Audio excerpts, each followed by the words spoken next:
Hey friends, welcome to this brand new part 47.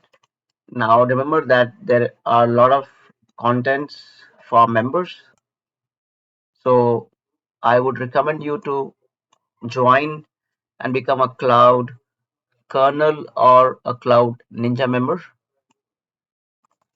If you have not yet subscribed, click the subscribe button and get alerts multiple times a day on various cloud certification related content. So let us look at this question. So you have several virtual machines, okay, in an Azure subscription. So you have a subscription here, and under that you have uh, different VMs, okay. This is all you have. So now you have created a new subscription, this blue one, and now the question is checking your knowledge if these virtual machines can be moved or not. So the first thing it says is, boss, it cannot move, which is wrong. Imagine that a merger happens, a company acquires another company, and now they want to move the VMs and some resources to a new subscription. Won't that be allowed? Any cloud platform cannot be that restrictive. So second one looks correct because you can move the VMs. Okay. Option C tries to add some kind of stupidness to the entire scheme of things. So they are saying that, hey guys, you can add it if they are in the same resource group. Resource group is just a logical entity. It is not a physical thing. It does not exist physically. It's just like a concept of a soul. Soul does not exist physically. You cannot see a soul physically. It is logical. It is all in your mind. Several people told you that there is something called soul. So you can move the VMs irrespective of they are in a resource group or not. And the last one says you can move only if they run Windows Server. So that means they run uh, uh, if they are on Windows, a different one, not 2019. If there is a different version of Windows, will it not work? No, it's not that way. It will work with any Windows operating system and not specific to 2019. This is the right answer.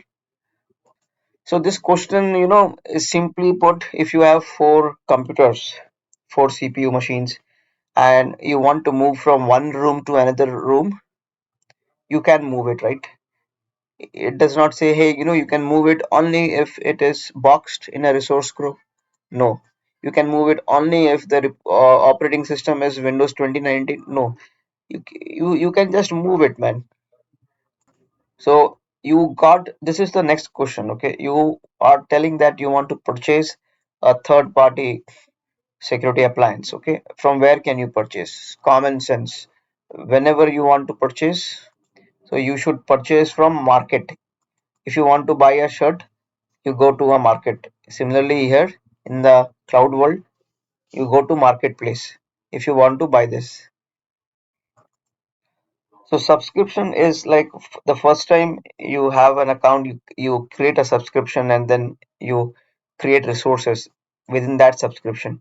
It will not allow you to purchase. Defender is a security solution. Using Defender is like uh, your security card in your apartment complex. That guard will only man the apartment gates. It will not purchase Coke for you. It will not purchase cornflakes for you. Now there is another thing called Microsoft Store. You have so many apps here. Okay, like Acrobat, Netflix. So this, if you have a desktop and you want to install stuff, this is all about putting something on a desktop. This is not about putting something in Azure, okay? Like they do not have virtual appliance there. You want to put it on Azure, you have to go to Marketplace. So this is wrong. So this is the Marketplace, okay? And you can buy it from here. So this is my final answer.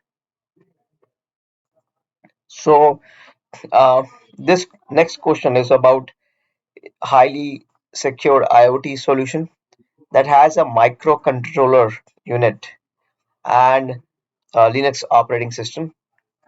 So this is something like you securely connect embedded MCU powered devices from silicon to cloud. So that is the purpose of Sphere.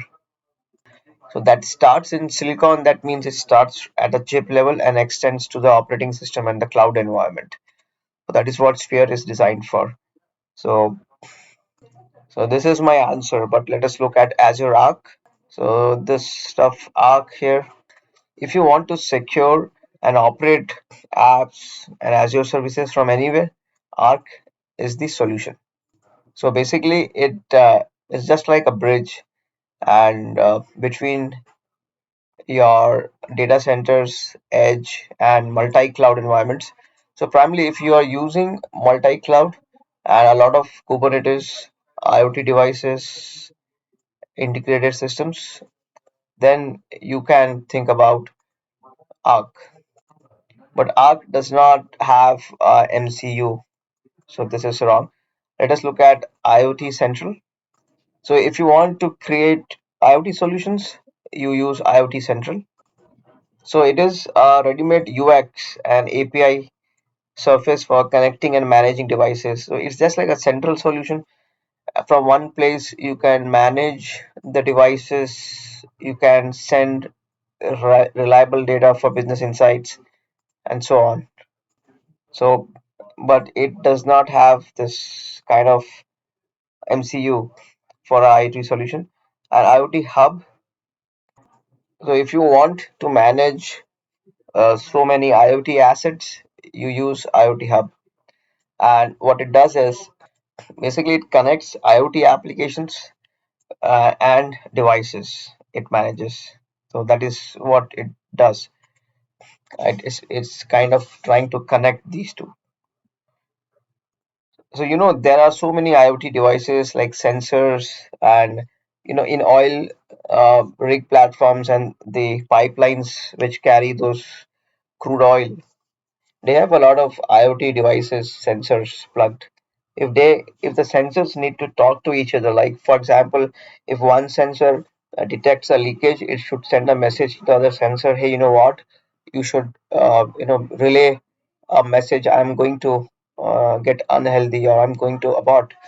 Uh, there is a heavy leakage, so it should be able to talk to different IoT devices as well as to other applications. So this is wrong as well. So sphere. So whenever you see, like I'll give you a thumb rule. Whenever you see MCU, microcontroller units, sphere is the solution. So folks, you got to subscribe to this channel if you want daily alerts on cloud certification content. So if you are going through Udemy or any other platforms, you would get the questions and answers, but the explanations are not satisfactory. When I started my journey and I started digging into Udemy, it was so difficult for me to really understand in layman term what is happening there. So I have tried to decode my learning in all of these videos to explain in a simple manner, and that's why I go through all the options, weed out the wrong ones to arrive at the right one. The next few videos I would be posting in the members group, so stay tuned for those videos. If you have not yet become a member, please click the join button and become a Cloud Kernel or a Cloud Ninja member. See you in the next part.